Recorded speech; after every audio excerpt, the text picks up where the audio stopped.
आइए बच्चों, हम अगली मश्क हल करते हैं। मश्क की सेट नंबर 4.4, जो कि हमारे मसावी निस्बतों के उसूल पर मबनी है ना। मसावी निस्बतों का मसला हमने पढ़े है कि अगर निस्बतें मसावी हो तो हम उनके दरमियान जमा का ये तफरीक अमल कर सकते हैं। उसी खुसूसियत का इस्तेमाल करके देखो आपको हल करना है कि अगर x/7 बराबर हो y/3 के, तो यहाँ पर हमको नसबनुमा में मुनासिब अदद लिखना है। हम यहाँ पर इस्तेमाल करेंगे मसावी निस्बतों का मसला, है ना। बहुत आसान सवाल है, ये सिर्फ 1 मार्क्स के लिए पूछा जाता है और आप इसको मुज़बानी भी हल कर सकते हैं ना। हम लिखेंगे x/7 बराबर दिया गया है y/3 के, ना। सबसे पहले हमको ऊपर क्या दिया गया शुमार कुनीना में 3x जमा 5y, है ना। तो बटे हम क्या करेंगे, x की जगह पर हम जरीब क्या लेंगे 7, और x की जगह हम क्या लेंगे 7 और y की जगह पे हम क्या लेंगे 3। तो देखो यहाँ पे ये 3 जरीब जैसे के वैसे दिया है, तो जैसे के वैसे। और x की जगह पे x की मसावी निस्बत के नीचे शुमार कुनिंदा क्या है 7, तो यहाँ हम लिखेंगे 7 जमा ये 5 सवाल का जैसे के वैसे, और y की मसावी निस्बत के लिए हम क्या लिखेंगे 3, है ना।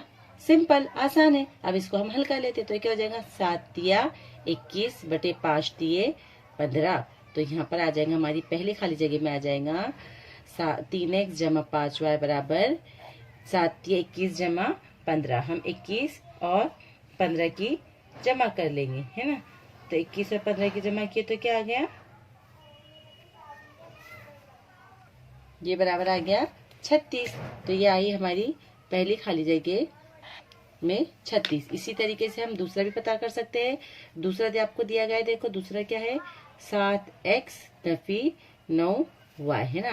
तो ये 7 जैसे के वैसे, x की जगह पे मैं क्या रखूंगी ये वाला, है ना, ये वाला 7, और y की जगह पे ये वाला 3।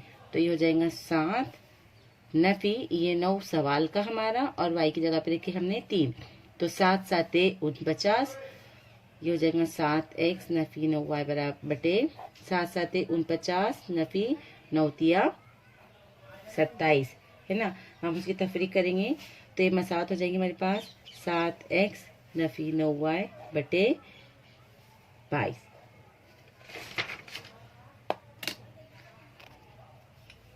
यहाँ पर हमने कीमत रख दी है 7x नफी 9y में x की जगह पर 7, y की जगह पर 3।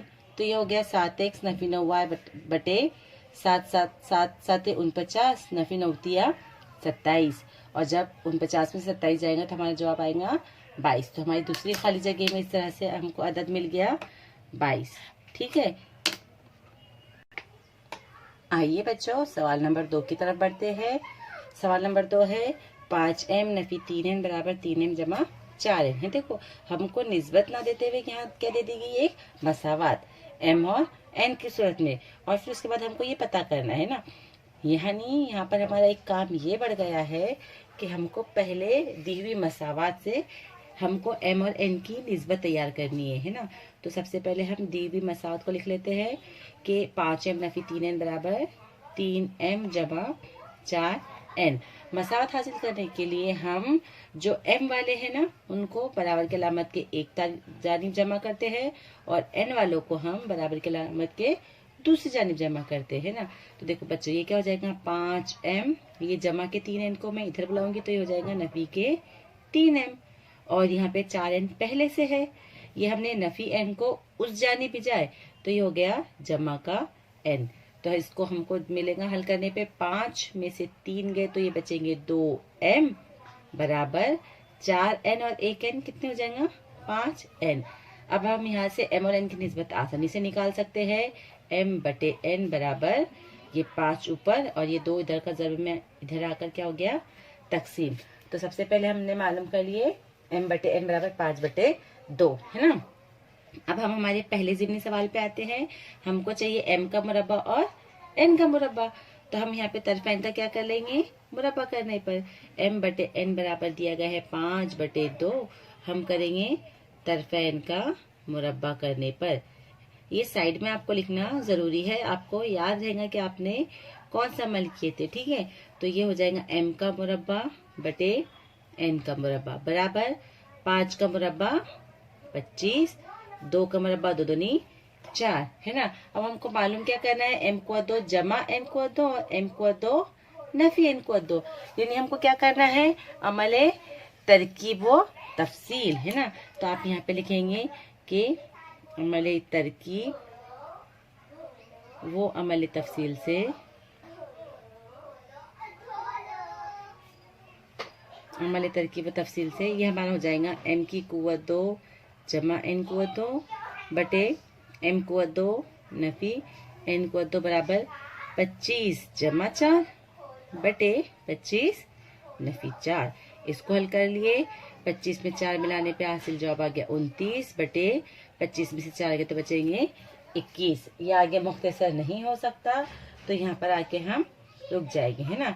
तो पहला जवाब आ गया हमारा 29 बटे 21। इसी तरीके से देखो दूसरा ज़िमनी सवाल आपके पास दिया गया है। दूसरे में हमको क्या मालूम करना है, 3m जमा 4n बटे 3m नफी 4n, है ना। यहाँ पर भी हम क्या करेंगे, शुरुआत करेंगे m बटे n से।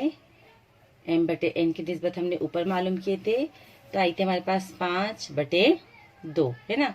अब m को ज़र्ब करेंगे हम 3 से और n को ज़र्ब करेंगे 4 से, है ना। तो एक स्टेप लिख लेती हूँ मैं कि तरफैन को 3 बटे 4 से ज़र्ब करने पर, हमने ज़र्ब किए 3 को m से ज़र्ब किए तो ये हो गया 3m बटे 4 को n से किया हो तो ये हो गया 4n बराबर 3 को 5 से किए तो 5 दिए 15 बटे 2 चौक 8। ठीक है, अब हमको करना है 3m जमा 4n और 3m नफी 4n की कीमत, यानी यहाँ पर फिर हम लगाएंगे अमले तरकीब व तफसील से, है ना। आपको ये ध्यान रखना है कि कौन सा अमल हमको कहाँ लगाना है, तो हम लगाएंगे अमले तरकीब वो अमले तफसील से। ये अमल लगाने के बाद हमारा जवाब आसानी से यहाँ पर आ जाएगा कि 3m जमा 4n बटे 3m नफी 4n बराबर, है ना, 15 जमा 8 बटे 15 नफी के 8। 15 में 8 की जमा करते हैं और 15 में 9 की तफरीक करते हैं, तो यह आ जाएगा हमारे पास 23 बटे 15 में से 8 गए तो कितने बचेंगे 7। दोनों का कोई मुश्तरक ज़ाफ नहीं है, या आगे और तकसीम नहीं हो सकता, तो यहाँ पर आके हम रुक जाएंगे। या आगे हमारी निस्बत की कीमत। अगला सवाल देखते हैं हम। सवाल किस तरह की नौयत है सवाल की कि अगर आपके पास एक निस्बत दी हुई है ना, एक तनासुब दिया गया है और हमको दिया गया है कि x y z की कीमत बराबर नहीं है 0 के, तब दिखाइए कि हर निस्बत की कीमत 1 है। बहुत आसान सवाल है, दिखने में बहुत बड़ा नजर आता है, बच्चे कंफ्यूज हो जाते हैं, है ना। आपको क्या करना है बच्चों कि देखो हम जो दिया है वहां से शुरुआत करते हैं। हमको एक निस्बत दी गई है x y और z की सूरत पे, और हमको क्या बताना है कि हर निस्बत, है ना। तो हम यहाँ पर हर निस्बत के लिए इस्तेमाल करेंगे मसावी निस्बतों का मसला, है ना। हम लिखेंगे मसावी निस्बतों के मसले से आपकी हर निस्बत बराबर हो जाएगी। अब हम दिए हुए इसके ऊपर हमारे दिए हुए निस्बत पे हम अमाल कर सकते। तो मैं यहाँ पर पहली, दूसरी और तीसरी तीनों निस्बतों की मैं करूँगी जमा। तो शुमार के अंदर की जमा कर रही हूँ मैं x जमा y जमा z बटे। अब हम नसबनुमा पे गौर कीजिए। पहला नसबनुमा है ये 3x Nafi y Nafi z। दूसरा नसबनुमा है आपके पास 3y Nafi z Nafi x। और तीसरा नसबनुमा है हमारे पास 3z Nafi x Nafi y। हमने उठाकर खाली ऊपर से नीचे रख दिए, है ना, बराबर। शुमार को हमारा जैसे कि वैसे आएगा x जमा y जमा z बटे, है ना। अब अमल देखिए, पहला 3x जैसे के वैसे। अब यहाँ पर देखिए ये नफी x है और ये नफी x है। एक नफी x और एक नफी x कितना हो गया, नफी के 2x, है ना। उसके बाद ये मैंने x वाले तमाम अरकान लिख ली। अब मैं लिखूंगी y वाले अरकान। तो पहला वाला अरकान है y का 3y, और कौन सा y है देखो बच्चों, एक है ये नफी y और एक है ये नफी y। तो एक नफी y और एक नफी y कितने हो गए, नफी 2y जमा। अब हम z वाले तलाश करेंगे। तो z वाला है ये जमा का 3z जमा का 3z, और कौन सा है, देखो ये है नफी z और ये है नफी z, तो एक नफी z और एक नफी z, ये हो गया नफी के 2z। तो इस तरीके से हमने यहाँ पे तमाम अरकान को तलाश करके तरतीब से लिखे, पहले x वाला, फिर y वाला, फिर z वाला, है ना। तरतीब से लिखने से है ना हमको आसानी होती है कोई भी सवाल को हल करने में, और रियाजी जो है वो हमें तरतीब ही सिखाता है ना। 3x में से 2x गए तो ये बचेगा 1x, एक जरिब हम लिखते नहीं है, जमा 3y में से 2y गए तो बचा 1y, जमा 3z में से 2z गए तो बचा 1z। अब देखो हमको दिया गया है कि x जमा y जमा z सिफर नहीं है, इसका मतलब हम ये पूरे x जमा y जमा z को ये पूरे x जमा y जमा z से हम काट सकते हैं, है ना। और जब हमने इसको काट दिए तो यहाँ पे क्या बचेगा, ऊपर की और नीचे की निस्बत मुकम्मल करने पे क्या आएगा जवाब, 1। तो यहाँ पर हमारा जवाब आएगा कि हर निस्बत बराबर है 1 के, है ना। और यही हमको साबित करना था कि हर निस्बत बराबर है 1 की। अजीज बच्चों, अब आप बाकी के सवालात भी अपने तौर पे हल करने की कोशिश कीजिए।